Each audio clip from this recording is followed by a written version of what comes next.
on Aburi we stand. Now, and the reply was, from Aburi you will fall. So, but honestly, I remember that very clearly. He was very, he took the minutes of the meeting, and of course. So our close relationship extended way beyond government, and we remained in touch all through his reign as Oba of this unique kingdom. His Majesty Oba Eware II, I know, I can tell you this, I know as a child, as a young man himself, and his younger brother that I met here today during the children Christmas parties that we hold in Dodam Barracks. And yes, I knew him since then. And he was a very, well, I wouldn't say shy, certainly a man that really wants, a boy that wants to show that he is here, he should be recognized. Yes, I remember that very well indeed. But I knew him as a child, and later on, of course, I know him when he was, our envoy, Nigeria's envoy to Sweden and the Nordic countries, as well as when he was ambassador in Angola. And he was a distinguished diplomat in every respect. And I say, well done, Your Excellency. In fact, I enjoyed a memorable encounter with him when he was our ambassador in Rome, when I visited the papal nuncio, when I visited the Pope in 2000. Can you remind me, is it 2005? Well, something like that. Judging from impression of him at our meeting in Rome, I'm not surprised that he conceptualized and birthed the magnificent work on the history of this most resilient of kingdoms, which we are publicly presenting today. Obaye Ope, he say,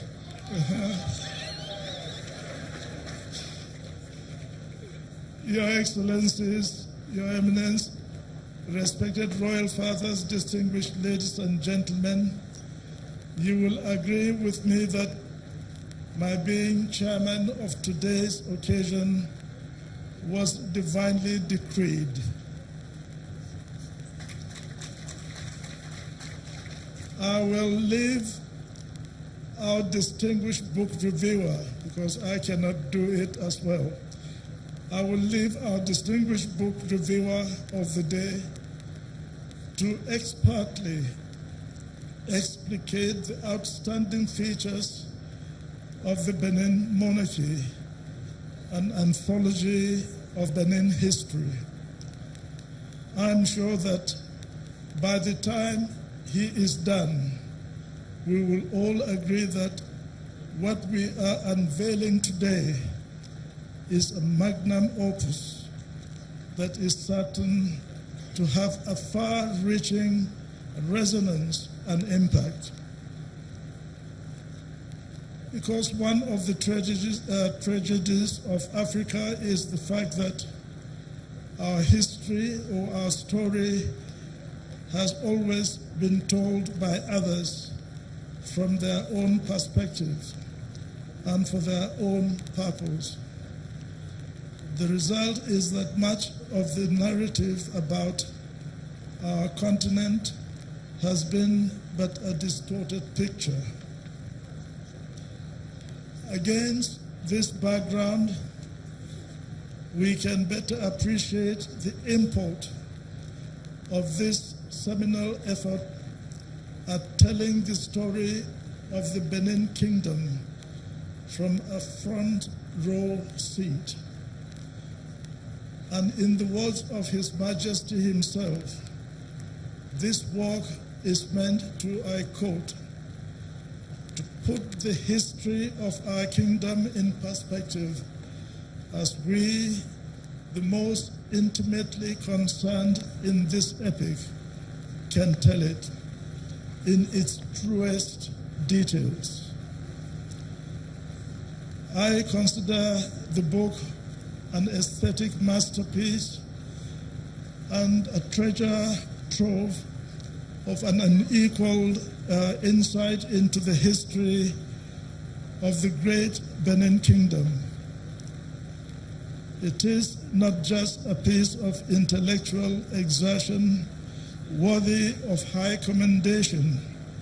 It presents to the rest of us a palpable challenge, a challenge to look back at the richness of our heritage and engender therefrom a process of regeneration of those values and ideals that can only trigger the birth of new, progressive, people-centered, excellent-driven communities, nations, and a new Africa. I congratulate His Majesty who initiated and drove the process that culminated in the masterpiece we are launching today for a job well done. And I say to the team that had worked on this project, well done too. Yes, you are all great historians, not only from Oxford, but from Africa.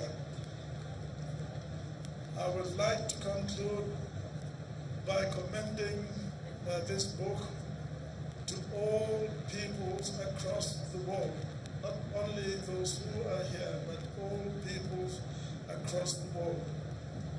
It is my fervent wish that all of us present here will practically identify with this exceptional initiative through our generous contributions. May I say, enjoy the rest of the occasion. It is going to be a great one. Thank you for coming. Thank you for listening.